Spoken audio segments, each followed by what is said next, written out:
A Rainy Evening, a Sketch from Love After Marriage and Other Stories of the Heart by Mrs. Carolyn Lee Hentz. A pleasant little group was gathered around Uncle Ned's domestic hearth. He sat on one side of the fireplace opposite Aunt Mary, who, with her book in her hand, watched the children seated at the table, some reading, others sewing, all occupied but one, a child of larger growth, a young lady who, being a guest in the family, was suffered to indulge in the pleasures of idleness without reproof. "Oh, I love a rainy evening," said little Anne, looking up from her book and meeting her mother's smiling glance. "It is so nice to sit by a good fire and hear the rain pattering against the windows. Only I pity the poor people who have no house to cover them, to keep off the rain and the cold." "And I love a rainy evening, too," cried George, a boy of 12. "I can study so much better. My thoughts stay at home and don't keep rambling off after the bright moon and stars. My heart feels warmer, and I really believe I love everybody better than I do when the weather is fair." Uncle Ned smiled and gave the boy an approving pat on the shoulder. Everyone smiled but the young lady, who, with a languid, discontented air, now played with a pair of scissors, now turned over the leaves of a book, then, with an ill-suppressed yawn, leaned idly on her elbow and looked into the fire. "And what do you think of a rainy evening, Elizabeth?" asked Uncle Ned. "I should like to hear your opinion also." "I think it is over dull and uninteresting indeed," answered she. "I always feel so stupid I can hardly keep myself awake. One cannot go abroad or hope to see company at home, and one gets so tired of seeing the same faces all the time. I cannot imagine what George and Anne see to admire so much in a disagreeable rainy evening like this." "Supposing I tell you a story to enliven you?" said Uncle Ned. "Oh, yes, father, please tell us a story," exclaimed the children simultaneously. Little Anne was perched upon his knee as if by magic, and even Elizabeth moved her chair as if excited to some degree of interest.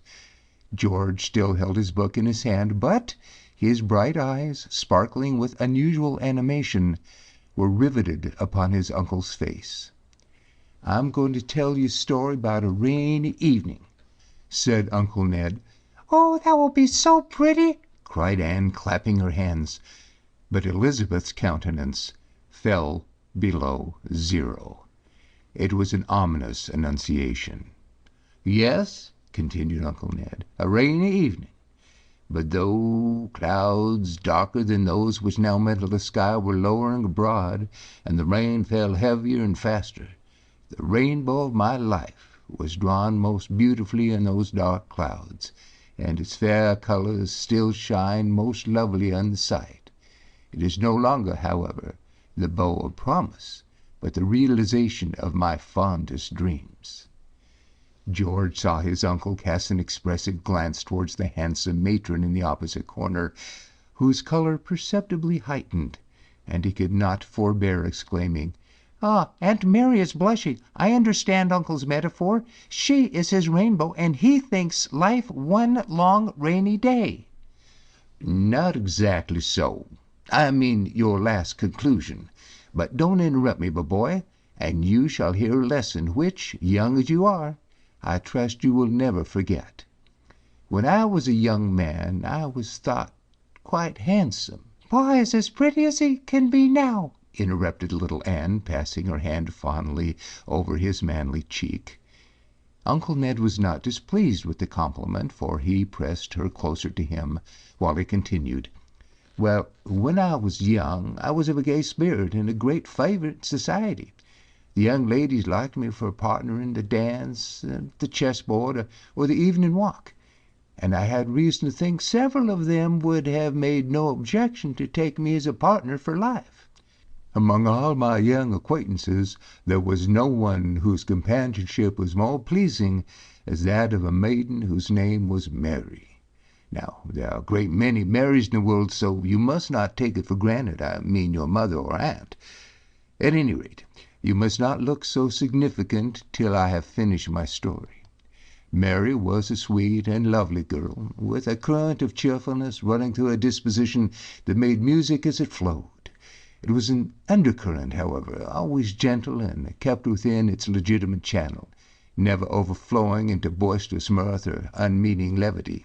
She was the only daughter of her mother, and she a widow. Mrs. Carleton, such as was her mother's name, was in lowly circumstances, and Mary had none of the appliances of wealth and fashion to decorate her person or gild her home. A very modest competency was all her portion, and she wished for nothing more. I have seen her in a simple white dress, without a single ornament unless it was a natural rose, transcend all the gaudy belles who sought by the attractions of dress to win the admiration of the multitude. But alas for poor human nature! One of these dashing belles so fascinated my attention that the gentle Mary was for a while forgotten. Teresa Vane was, indeed, a rare piece of mortal mechanism. Her figure was the perfection of beauty, and she moved as if strung upon wires, so elastic and springing were her gestures. I never saw such lustrous hair. It was perfectly black and shone like burnished steel. And then such ringlets, how they waved and rippled down her beautiful neck. She dressed with the most exquisite taste, delicacy, and neatness, and whatever she wore assumed a peculiar grace and fitness, as if art loved to adorn what nature made so fair. But what charmed me most was the sunshiny smile that was always waiting to light up her countenance. To be sure, she sometimes laughed a little too loud, but then her laugh was so musical and her teeth so white, it was impossible to believe her guilty of rudeness or want of grace. Often when I saw her in social circle, so brilliant and smiling, the life and charm of everything around her, I thought how happy the constant companionship of such a being would make me, what brightness she would impart to the fireside of home, what light, what joy to the darkness scenes of existence. "Oh, uncle," interrupted George, laughing, "if I were Aunt Mary I would not let you praise any other lady so warmly. You are so taken up with her beauty you have forgotten all about the rainy evening." Aunt Mary smiled, but it is more than probable that George really touched one of the hidden springs of her woman's heart, for she looked down and said nothing. "Don't be impatient," said Uncle Ned, "and you shall not be cheated out of your story.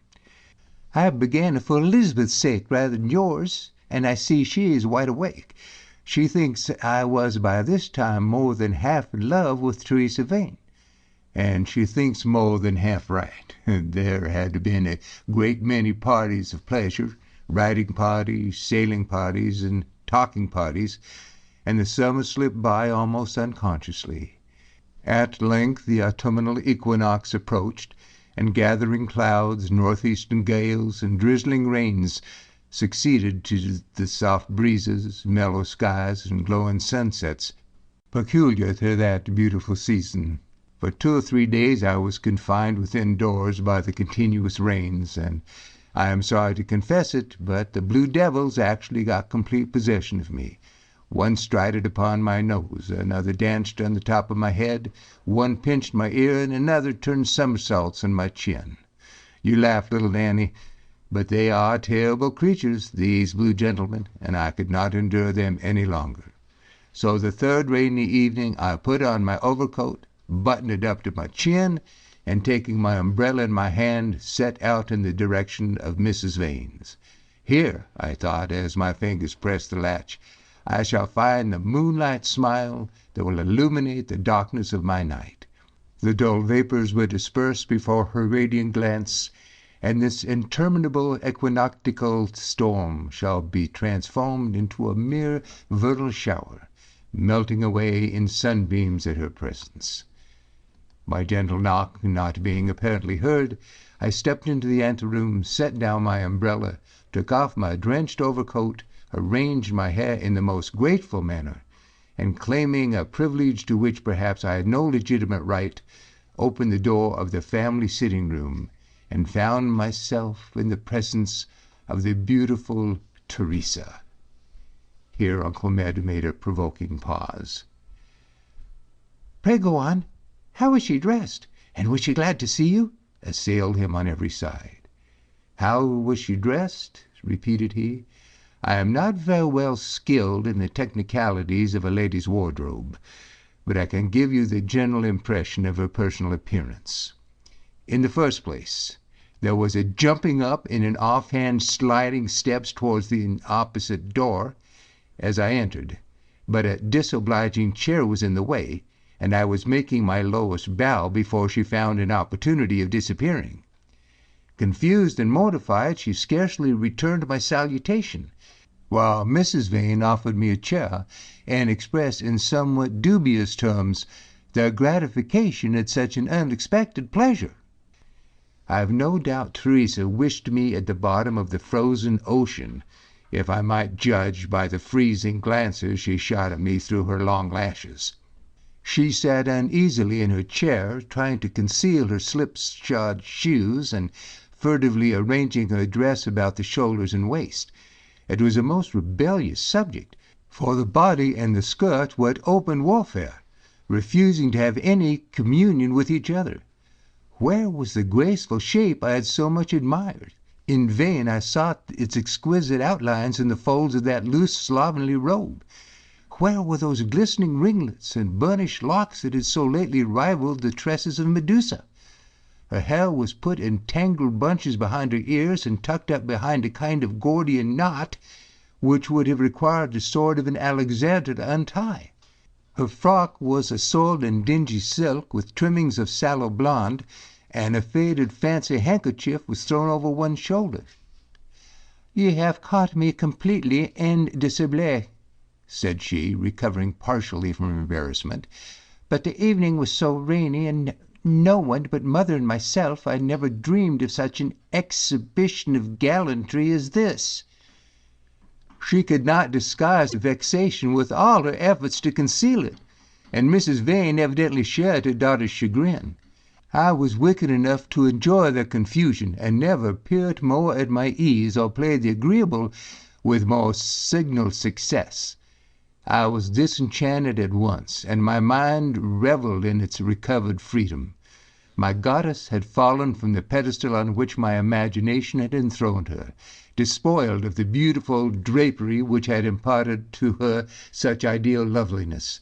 I knew that I was a favorite in the family, for I was wealthy and independent, and perhaps of all Teresa's admirers what the world would call the best match. I maliciously asked her to play on the piano, but she made 1,000 excuses, studiously keeping back the true reason, her disordered attire. I asked her to play a game of chess, but she had a headache. She was too stupid. She never could do anything on a rainy evening. At length I took my leave, inwardly blessing the moving spirit which had led me abroad that night, that the spell which had so long enthralled my senses might be broken. Teresa called up one of her lambent smiles as I bade her adieu. "Never call again on a rainy evening," she said sportively. "I am always so wretchedly dull. I believe I was born to live among the sunbeams, the moonlight, and the stars. Clouds will never do for me." "Amen," I silently responded as I closed the door. While I was putting on my coat I overheard, without the smallest intention of listening, a passionate exclamation from Teresa. "Good heavens, mother, was there ever anything so unlucky? I never thought of seeing my neighbor's dog tonight. If I have not been completely caught." "I hope you will mind my advice next time," replied her mother in a grieved tone. "I told you not to sit in that slovenly dress. I have no doubt you have lost him forever." Here I made good my retreat, not wishing to enter the petronalia of family secrets. The rain still continued unabated, but my social feelings were very far from being dampened. I had the curiosity to make another experiment. The evening was not very far advanced, and as I turned from Mrs. Vane's fashionable mansion, I saw a modest light glimmering in the distance, and I hailed it as the shipwrecked mariner hails the star that guides him o'er ocean's foam to the home he has left behind. Though I was gay and young, and a passionate admirer of beauty, I had very exalted ideas of domestic felicity. I knew that there was many a rainy day in life, and I thought the companion who was born alone for sunbeams and moonlight would not aid me to dissipate their gloom.